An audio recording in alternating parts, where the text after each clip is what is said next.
Welcome to the Upper Room once again. So glad you've joined us. We're at a really unique place.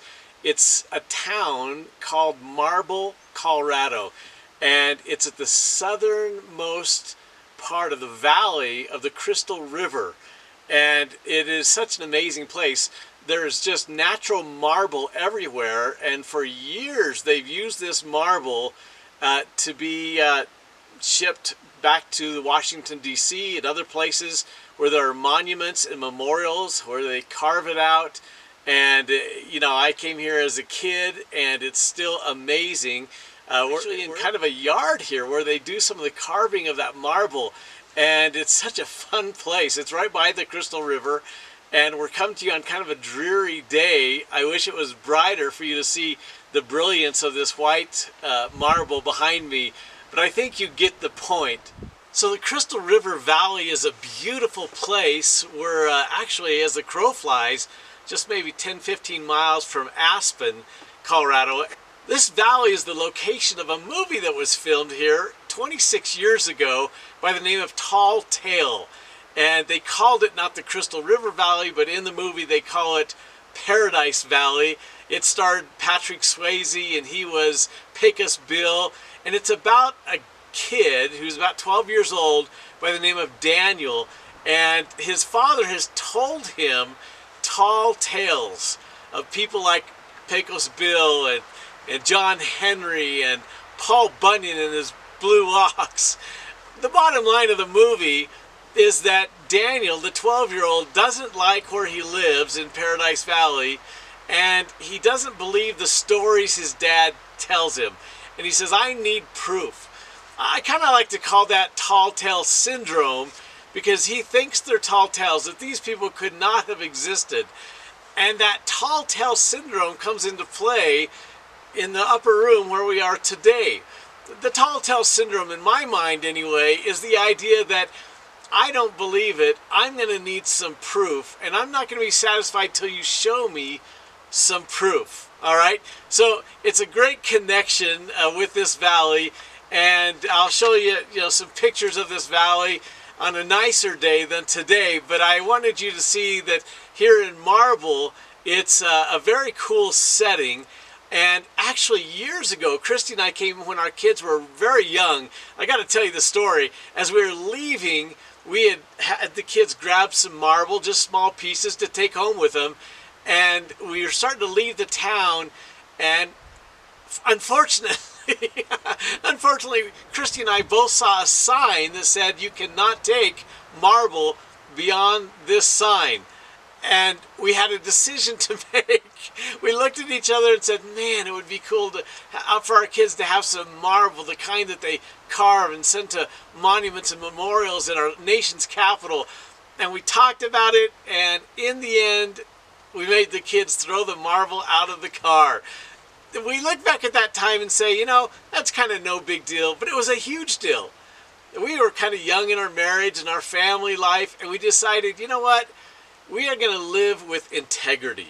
We're going to live in a genuine way. And that plays into today as well, as Jesus responds to a conversation that goes on in such a genuine way, and I love that about him.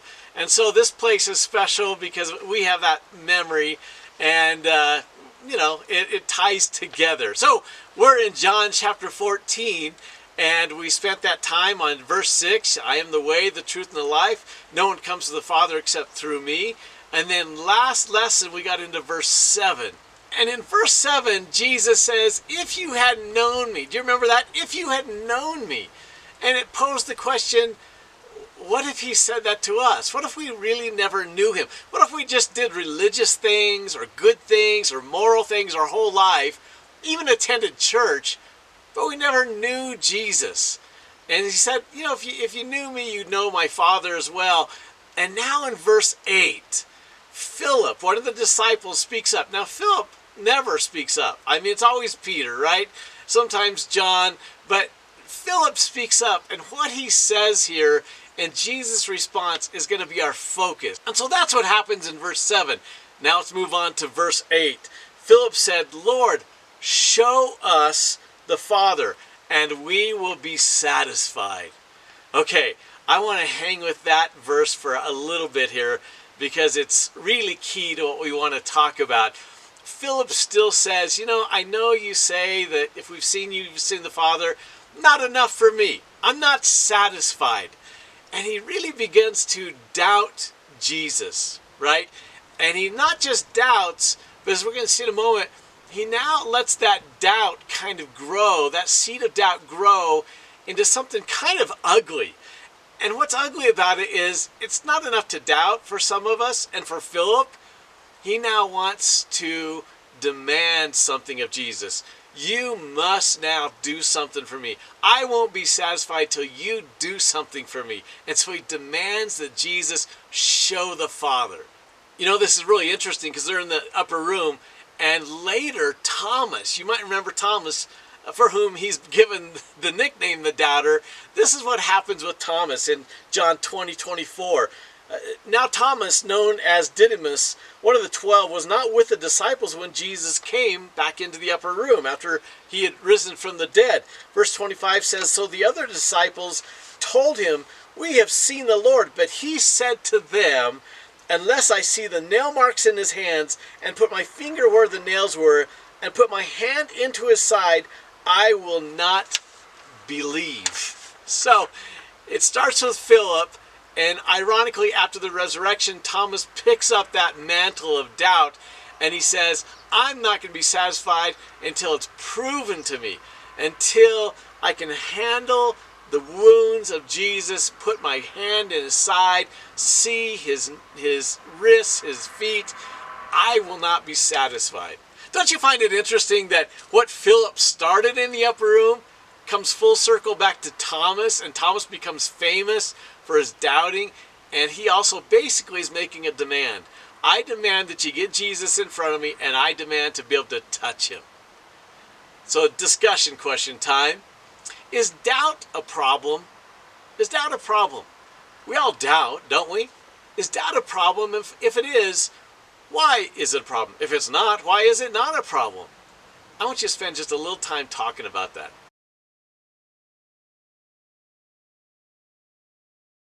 I hope you had a good discussion. One author put it this way: doubt makes a good servant, but a terrible master. Do you get the point? It's a great line. If doubt is going to be the master of my life, that's not going to work very well. But it's okay if it serves to cause me to investigate more. Martin Luther once put it this way: faith is a joyous wager on the unseen, unknown, untested goodness of God. Isn't that great?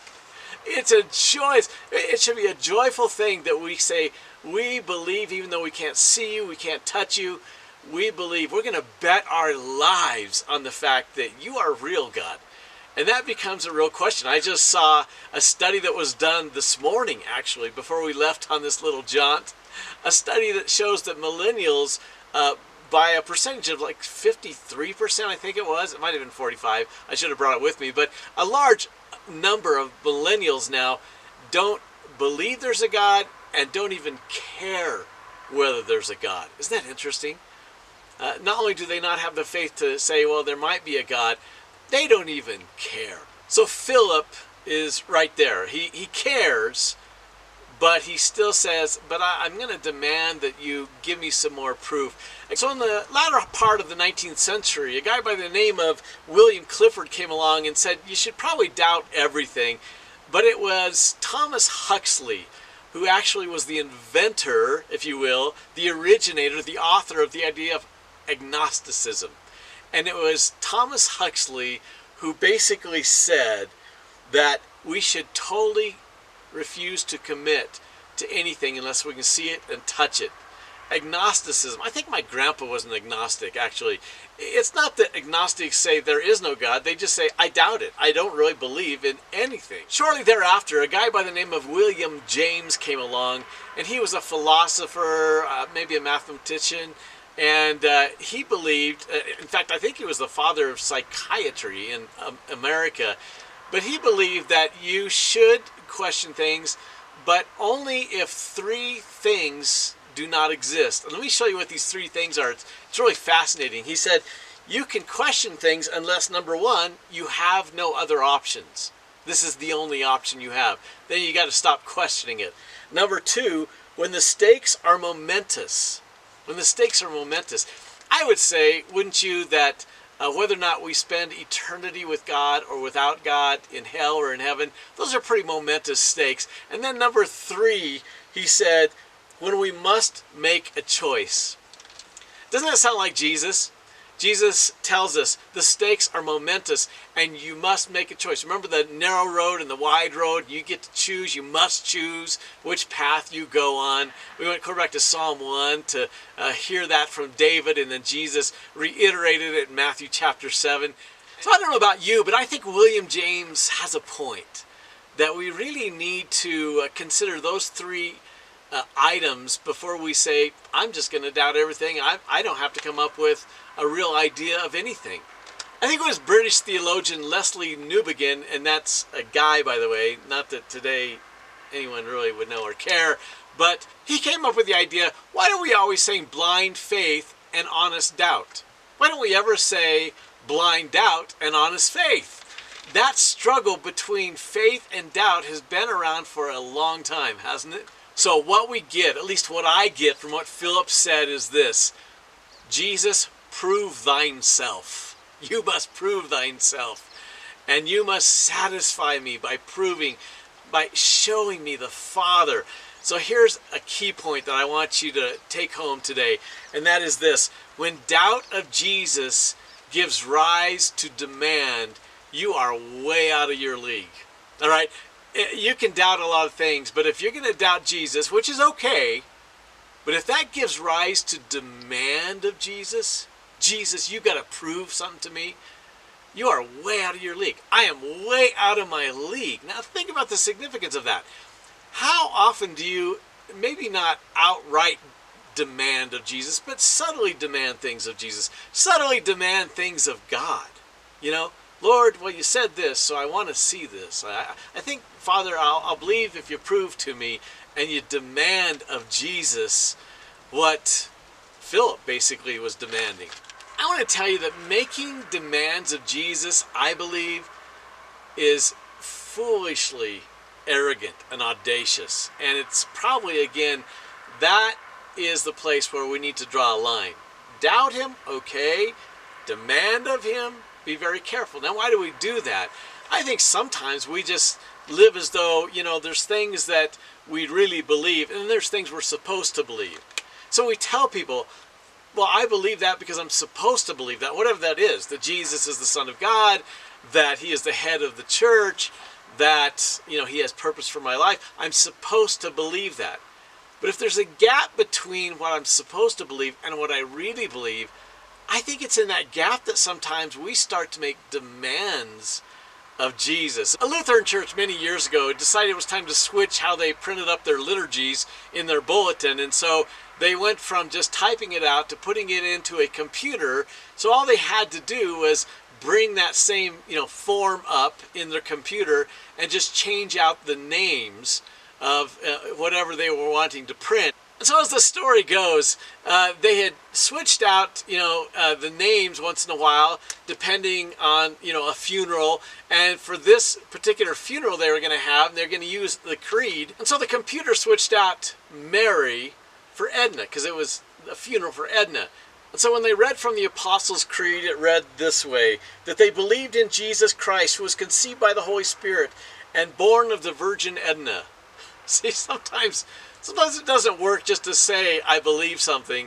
You need to decide if you really want to believe it. So there are basically, when it comes to belief and faith, we basically either have what we say we believe, have what we think we believe, or have what we actually believe. And what we actually believed is actually revealed by our actions. Now there's another option. We don't have to just stay with Philip and make demands. And to give you this other option, I want to read a lengthy passage from Mark chapter 9. It starts in verse 14. When they returned to the other disciples, they saw a large crowd surrounding them, and some teachers of religious law were arguing with them. When the crowd saw Jesus, they were overwhelmed with awe, and they ran to greet him. "What is all this arguing about?" Jesus said. One of the men in the crowd spoke up and said, "Teacher, I brought my son so you could heal him. He is possessed by an evil spirit and won't let him talk. And whenever this spirit seizes him, it throws him violently to the ground. Then he foams at the mouth and grinds his teeth and becomes rigid. So I asked your disciples to cast out the evil spirit, but they couldn't do it." Verse 19, Jesus said to them, "You faithless people." I think he's talking about the disciples. "How long must I be with you? How long must I put up with you? Bring the boy to me." Do you see a little edginess with Jesus? He's a little frustrated. How long do I have to do this is the question. "Bring the kid here," Jesus says. So verse 20 goes on. It says, "So they brought the boy, but when the evil spirit saw Jesus, it threw the child into a violent convulsion, and he fell to the ground, writhing and foaming at the mouth." "How long has this been happening?" Jesus said. He replied, the father replied, "Since he was a little boy, this has happened. The spirit often throws him into the fire, into water, trying to kill him.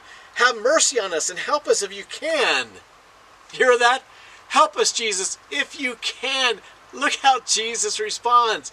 Jesus is being a little short now. I love this about Jesus. He's very genuine. He's very, he's not saying, well, I'm supposed to be the Son of God, so I can't ever get frustrated. He responds, "What do you mean if I can?" The Son of God has a mere mortal go, "I don't know if you can really solve this problem." What do you mean if I can? He's kind of incredulous here. "Anything is possible if a person believes." The father instantly cried out. Now listen to this. This is what we want to key in on. "I do believe, but help my unbelief." Okay. So we have Philip, who says, I doubt whether you're actually the physical representation of the Father. So you're going to have to show me the Father.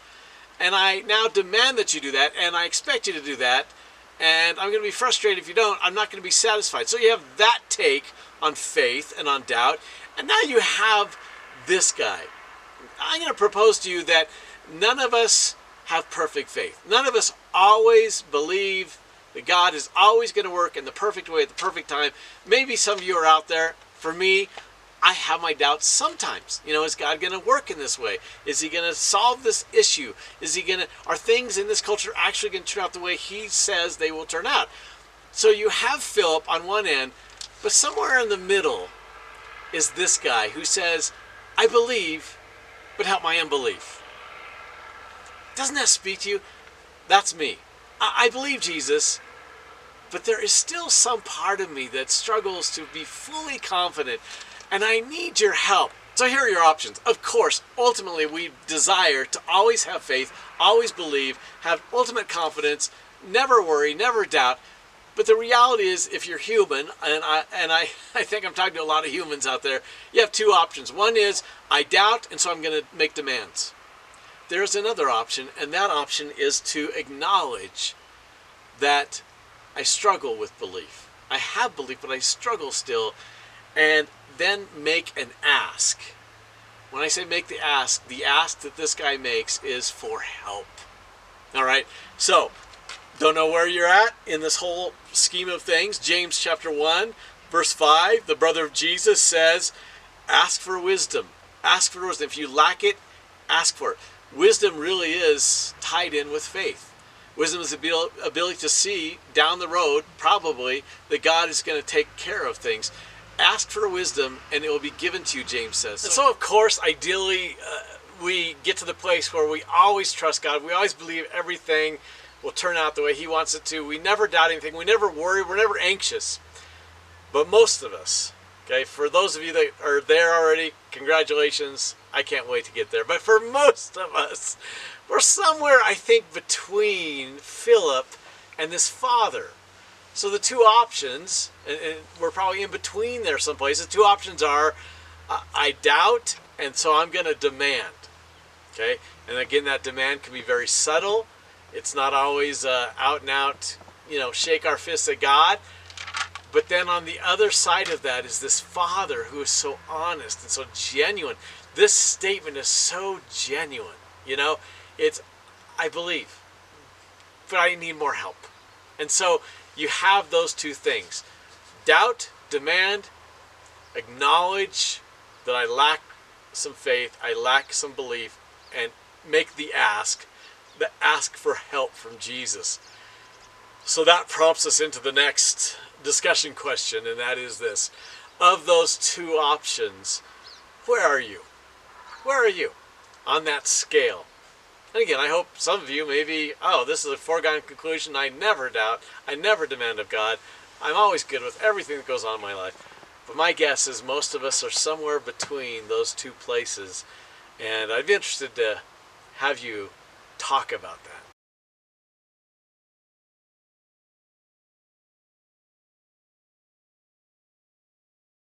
So in Mark chapter 9, Jesus' response is classic. He says, if I can, or do you know who you're talking to?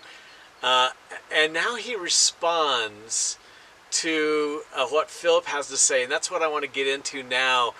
But again, we're going to see the authenticity of Jesus, and what I love about him is he goes deep.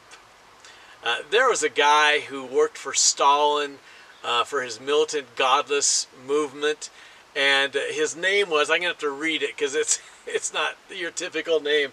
The guy's name was Yemyelin Yaroslavsky, and here's what he said. He was an atheist, he hated the idea of God, but now listen to what he says.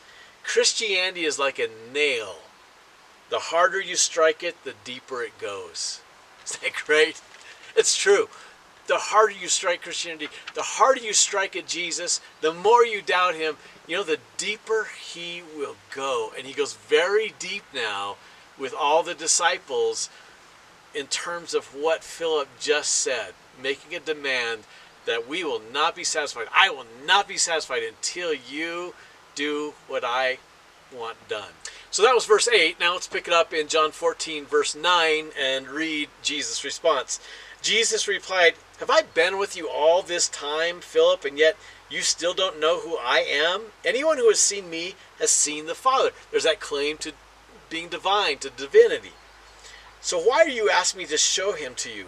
Don't you believe that I am the Father and the Father is in me? The words I speak are not my own, but my Father who lives in me does his work through me. Just believe that I am in the Father and the Father is in me, or at least believe because of the works you have seen me do. Okay, only Jesus can pull this off, and what he just pulled off is really interesting. He's confrontive.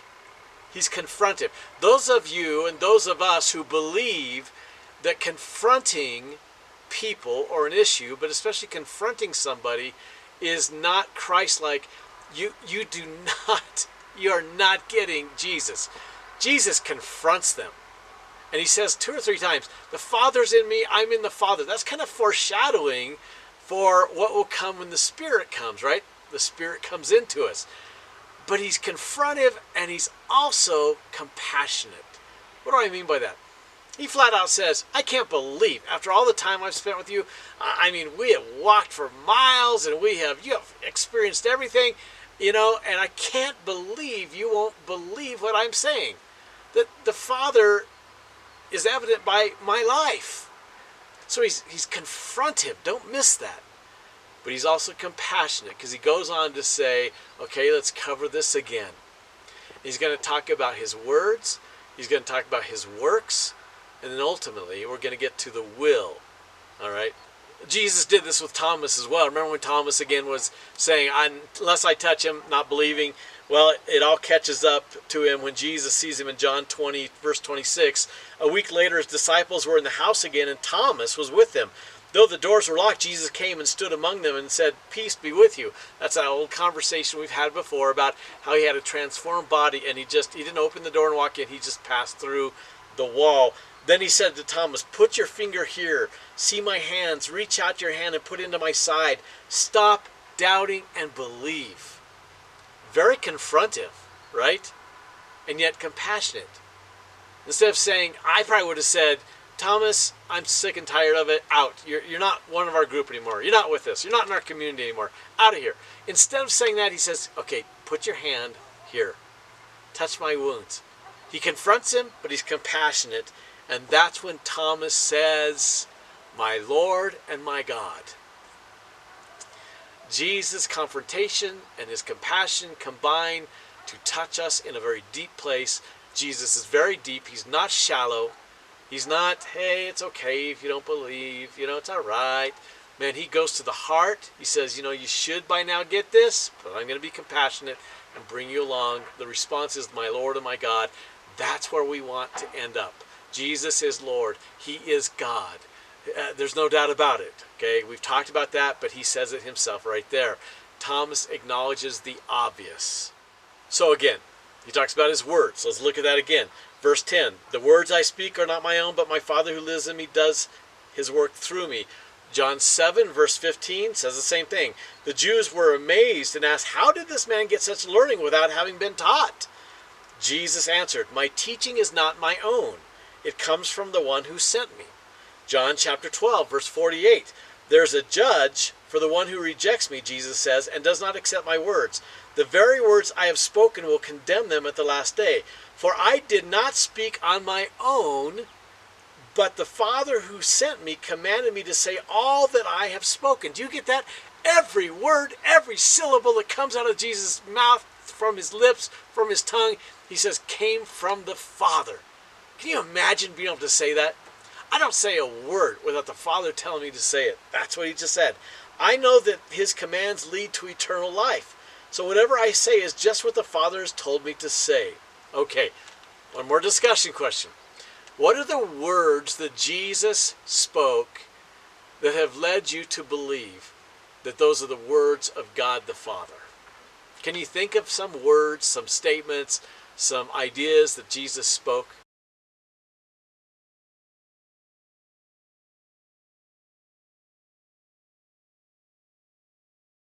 Now let's go on to the works. Jesus says, "The proof is in my words I speak and in my works." Verse 11, "Or at least believe because of the works you have seen me do." Did he ever say that before? Of course he did. John chapter 5, verse 36, "I have testimony weightier than that of John. For the works that the Father has given me to finish, the very works that I am doing, testify that the Father has sent me." John chapter 10, verse 22, "Then came the festival of dedication at Jerusalem. It was winter, and Jesus was in the temple courts, walking in Solomon's colonnade. The Jews who were there were gathered around him, saying, 'How long will you keep us in suspense? If you're the Messiah, tell us plainly.' Jesus answered, 'I did tell you, but you don't believe. You're not listening to my words.' So he says, 'I'm going to take you to my works. The works I do in my Father's name testify about me.'" Okay, discussion question again, and that is, what are the things Jesus did that lead you to believe that only God the Father could have done that? This is not a mere man. He's not a mere prophet or a mere teacher. What are the things he did? Talk about the things that you can remember he did that you say, hey, yeah, that's obvious. Only the Father could have pulled that off.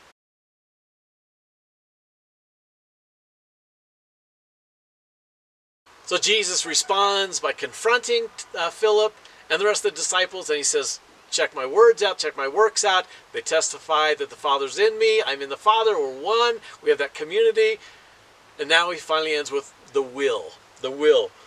Verse 12, "I tell you the truth, anyone who believes in me will do the same works I have done, and even greater works, because I am going to be with the Father. You can ask for anything in my name, and I'll do it, so that the Son can bring glory to the Father. Yes, ask me for anything in my name, and I will do it." He says, I'm doing this for the glory of my Father. Ask me anything, and you will enter into my Father's will. So that's the final proof, Jesus says. It's not just my words, it's not just my works, but now you can join the Father's will by joining me and doing what I tell you to do. And he says something pretty incredible here. He uses the phrase greater works. You'll do greater works. And he says, anyone who believes in me will do those greater works. Now, let me dispel a false notion. So the common misunderstanding is that when Jesus says, you'll do greater works than I've done, then we should be doing the calming of the storms and the healing of leprosy and blindness and all those things. That's not his point. His point is, and it's really interesting, because we think of those as the great works. To Jesus, those things are no big deal. Okay? That's no big deal to him. The great work is bringing the kingdom to the earth. He has brought the kingdom to the earth, and he brought it to Palestine. When he says you will do greater works, you know what he's saying? A greater extent. You will take the kingdom further than I have taken it. Does that make sense? Really important. And he says, but you must ask in my name anything and it'll be done for you. We get hung up again on that phrase, my name. We think it's like rubbing a magic lamp and a genie comes out, right? If I say the words in Jesus' name, then I should get anything. Let me explain this. You know, the whole genie in the lamp thing is hilarious, but I think we buy into that kind of philosophy. Great old story. You probably heard it about the man who came upon a lamp and rubbed it. The genie comes out and says, give you a wish, whatever you want. And the guy says, I want to be tall, dark, and handsome. And the genie says, I don't do physical appearance for humans. I don't do that. So the guy thinks, he says, okay, I want peace in the Middle East. And the genie looks at him and says, do you know how long they've been warring in the Middle East? Thousands and thousands of years. Come on, get realistic, get practical. And so the guy says, okay, I want to understand what my wife is thinking. Which the genie says, do you have a map of the Middle East? Let's work on the Middle East thing. We tend to think that when we say, in Jesus' name, it's like this magic silver bullet. It's a magic lamp that we've rubbed. And whatever we say after in Jesus' name, we should get. That is not what he's saying. He is saying, according to my will. In Jesus' name means in accordance with the Father's will. Ask anything that's in accordance with what God is wanting to do. It'll be done. Just ask. It'll be done. But it's for the glory of God, not for your own glory, because he knows that if I could heal people of leprosy and blindness, if I could raise people from the dead, I'm going to brag about it. I'm going to think I'm special. It's not about that. It's about the kingdom. It's about the Father's will. Now that concept sounds simple, doesn't it? It sounds easy. Okay, everything according to the Father's will. It is so challenging. I don't know about for you, but for me, so challenging to not make it about me and not make it about my will. A couple of years ago, Christy and I were visiting some friends, and we came into their house, and this friend of ours, I said, what have you been doing? And he said, oh, I was just feeding my birds.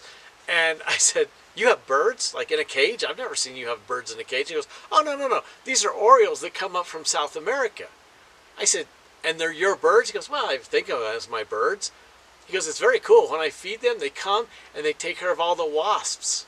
I don't have wasps around my house. Well, that's a problem at our house. So we immediately started figuring out how to feed these Orioles. And sure enough, they come this time of year. They just came a week ago. And they start eating. We put jelly in there. Grape jelly is what they eat. They've come all the way from South America. They need energy, so they eat this grape jelly. It's pure sugar. And then they also need protein, so they take care of the wasps. It's a very cool thing. We have a great relationship. I have a great relationship with these Orioles, okay? Just a great relationship with them. I give them what they want. They give me what I want, right? I give them diabetes. They take care of my wasp problem. And it's a great arrangement. See, a lot of us are thinking of that's the kind of arrangement I want with God, right? You give me what I want. I'll give you what you want. We'll all be fine. We'll all be happy. That's not how it works. This is never about my will and my desires. It's always about, God, what do you want? What are you up to? It is about your will. And that's what Jesus is saying. Okay? The words, the works, the will, it all lines up. If you're interested in being a part of what I'm doing, then you're going to have to be passionate about my Father. He's in me, I'm in him, we're one and the same. And so finally, Jesus in this passage ends in verse 13 and 14 by saying, you can ask for anything in my name and I'll do it, so that the Son can bring glory to the Father. Yes, ask anything in my name and I will do it. That's what he's saying. Anything in my name means in accordance with my Father's will. Because Jesus, as we've said before, it was always about the Father's will. Everything. What he said, what he did was always about the Father's will. That's what it means to be transformed, to become like Jesus. And that's essential in this teaching. We tend to doubt, which leads to demands. That's not the kingdom. That's not the Father's will. A great place to land, at least for now, is I want to believe. I do believe. I still have unbelief. Help me. Will you help me, Father? Will you help me, Jesus, with my unbelief? In 1921, Lewis Lawes became the warden at Sing Sing prison. Now, I don't know if you know much about Sing Sing prison, but in those days it was the worst. It contained the worst criminals anywhere. They were tough, they were mean, they were just brutal to be around. He took charge of that prison, and some 16 years later, when he was done in 1937, it was a totally different place. It had been transformed, and reporters came to him and said, "How did you transform? You did an amazing job with Sing Sing prison. It's no longer the worst place ever with the worst people in it. It is actually a functioning community. How did you do it?" You know what he said? He said, "It wasn't me." He said, "It was my wife, Catherine." And they said, "What do you mean?" He said, "It's my wife, Catherine, who is buried outside the walls here." "How did that work?" they said. He said, "When we got here, she was a young mom of young kids, and everybody said, 'Stay away from that prison, don't go in there,' and she refused to listen to that. She said, 'I'm going in,' and the first basketball game in the prison, she sat in the stands with the other prisoners, and she wasn't satisfied with that. She wanted to know them. She got their records, and she learned about these prisoners, and she would visit them regularly. And for example, one guy was blind. She found that he was blind, and so she came to him and said, 'Do you know Braille?' And he said, 'I don't know what Braille is.' So she taught him Braille. Another guy she found was a deaf mute, and so she learned sign language and taught him sign language. And these men learned to love her. And then a few years later, she died in a car accident. She was buried outside those walls. But the day she was killed in that accident, word got around the prison. The next morning, obviously, Lewis was not there at the prison. He was there making arrangements for his young wife that was in a casket in their home 3/4 of a mile from the prison. So the acting warden, the assistant warden who was in charge that day, walked around, and he was hearing murmuring that they all heard what had happened. And then he came to the gate, and there was a throng of prisoners, some of the meanest, hardest prisoners he had ever been around. And they were standing at the gate, and they were wanting out. And he went and he talked to them. And he said, "What do you want?" And they said, "We want to go walk down to her casket and pay tribute to her." And guess what? He said, "I'll let you do that." He said, "I'll let you out. I'll trust that you'll go down and do that, and that you'll come back this evening and you'll check back in." You know what happened? He let them out. They all went 3/4 of a mile. They paid tribute to this wonderful woman. And then they came back, every single one of them. Why? Because she was the real deal. She was the genuine article. I started with this story about Christy and I deciding about the marble. I want you to wait just a minute. This is going to come full circle. This is awesome. We wanted some marble. We gave it to our kids. Remember, they had to throw it out, and we were like, "Oh, we got to do this," because that's the way you live a genuine, authentic life, is you live with integrity. And that was Jesus. Jesus had the genuineness to confront his disciples and yet show compassion all at the same time. That's the genuine article. When you can be confrontive and yet in that learn compassion and do them both at the same time. Jesus pulled it off like nobody else. Catherine Lowes pulled it off much like Jesus. People said that when Catherine Lowes came into that prison, it was as though the body of Jesus has come, that the body of Jesus was present there.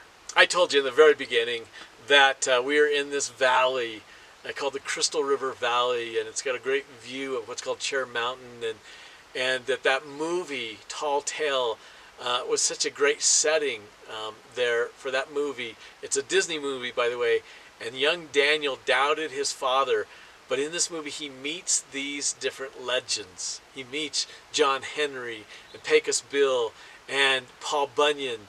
But throughout his time with them, he keeps doubting them. He keeps saying, "I don't believe you are who you are." But in time, each one of them comes alongside him and resolves some of the greatest problems in his life. And then there's these miraculous moments in this movie. And Pecos Bill says this. If he says it once, he says it 3 or 4 times. And I want to repeat what he says. When they see these kind of miraculous things happen, Pecos Bill, played by the late Patrick Swayze, says this: "It kind of makes it all worth it, don't you think?" Isn't that a great line? It kind of makes it all worth it, don't you think? I want to believe that when Jesus rose from the dead and he came back to his disciples with the hole in his side, the nail-pierced hands and feet, I kind of want to believe he said that in a different way maybe.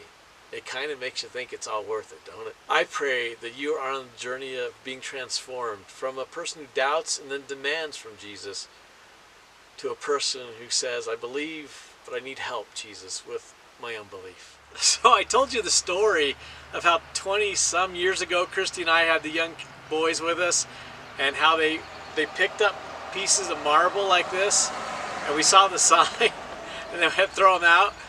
And, you know, it was the right thing to do, and it was important, and we've always remembered that, doing the right things. We want our kids to see us do the right things.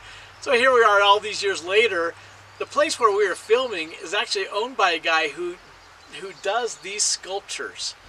And his wife actually did this sculpture, and he gave us each pieces of marble to take with us. Isn't that cool how things, you know, God just kind of, I don't know if it's a big deal to God, but it's kind of a cool thing. So I don't know if you realize this sculpture, and he and his wife make so many of these. This is $125,000. Does that give you some appreciation? Amazing place. The Lincoln Memorial, the Tomb of the Unknown Soldier, those all were built with marble from Marble, Colorado. Again, so glad you've joined us. We've had a great time, and we'll see you next time.